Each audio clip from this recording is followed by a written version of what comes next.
Hai, perkenalkan, saya Nuka. Jujur, ini kali pertamanya saya buat podcast. Seperti kebanyakan, saya juga akan bercerita tentang hati.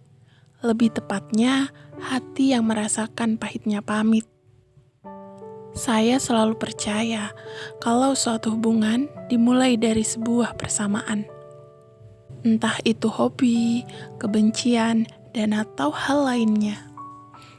4 tahun lalu, tepatnya 2017, saya memulai hubungan dengan seorang teman. Sebut saja Kak Barca. Kami tidak sengaja bertemu dalam suatu kegiatan. Awalnya, saya tidak tahu. Kemudian saya mengenalnya karena dia berkunjung ke basecamp komunitas saya. Yes, kami memiliki persamaan. Sama-sama menyukai komunitas tersebut. Meskipun berbeda kota, tetapi kami masih satu provinsi. Selama kurang lebih 1 hari kami berbincang tentang komunitas kami, membawa saya dan juga dia dekat lebih lanjut melalui WhatsApp. Awalnya hanya membalas 1 story dalam 1 minggu, kemudian beralih membalas 1 story dalam 1 hari. Dan ternyata berlanjut membuat sebuah story untuk seumur hidup. Saya masih ingat pertemuan kedua kami. Kurang lebih 3 bulan setelah kami berkenalan, tepatnya di Candi Borobudur. Sebenarnya, pada saat itu saya ilfil. Mulai dari caranya berpakaian, bersikap, sampai berbicara membuat saya kayak yang gitu loh. Tapi hukum alam tuh selalu ada ya. Setelah pertemuan itu, justru kami lebih intens berkabar. Saya yang tadinya ilfil sama dia, justru terpesona sama kepribadiannya. Saat itu saya melihat dia sebagai sosok anak, sosok kakak, dan juga kawan yang dewasa. Dia bisa mengimbangi diri saya sebagai sosok anak perempuan pertama yang terlihat kuat, namun sebenarnya butuh sosok untuk bersandar dan berbagi keluh kesah. Bercerita tentang masa depan dengan visi dan juga misi yang sudah tersusun rapi.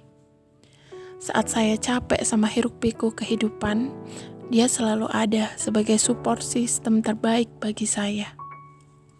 Ketika saya bimbang dalam mengambil keputusan, dia datang sebagai pembimbing yang bijak. Iya, dulu kami sering sekali ke Jogja. Entah menikmati sunset di Bukit Paralayang atau sekedar duduk di sepanjang jalan Malioboro. Setiap pertemuan kami, meskipun jarak yang harus dia tempuh menuju kota saya, kurang lebih 3-4 jam, kami selalu menyempatkan ke Jogja. Entahlah, ada apa di Jogja. Jogja sudah menjadi candu untuk kami melepas rindu. Saya selalu merasa bahwa dia adalah orang yang dikirim Tuhan untuk menjadi pelipur lara dan pembimbing saya di kehidupan ini. Sampai suatu hari di bulan Maret tahun 2020, dia memberikan keputusan yang tidak terbayangkan sebelumnya oleh saya. Kata yang menjadi hantu bagi saya. Kata yang tidak pernah ingin saya dengar. Seketika saya berpikir, "Hei, kenapa sekarang? Kenapa tidak kemarin-kemarin?" Tapi sayangnya, saat itu saya tidak lagi ada daya dan upaya untuk menahannya. Hati saya terlalu sakit untuk menahan. Harga diri saya terlalu mahal untuk mengatakan jangan.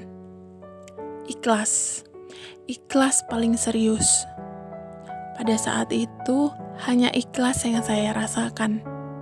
Saya tahu, saya juga paham, sulit pastinya. Saat 3 tahun perjalanan dengannya yang hampir sempurna menurut saya, tiba-tiba kandas tanpa permisi. Saya sampai lupa bagaimana rasanya. Karena saking sakitnya sampai tidak bisa didefinisikan lagi.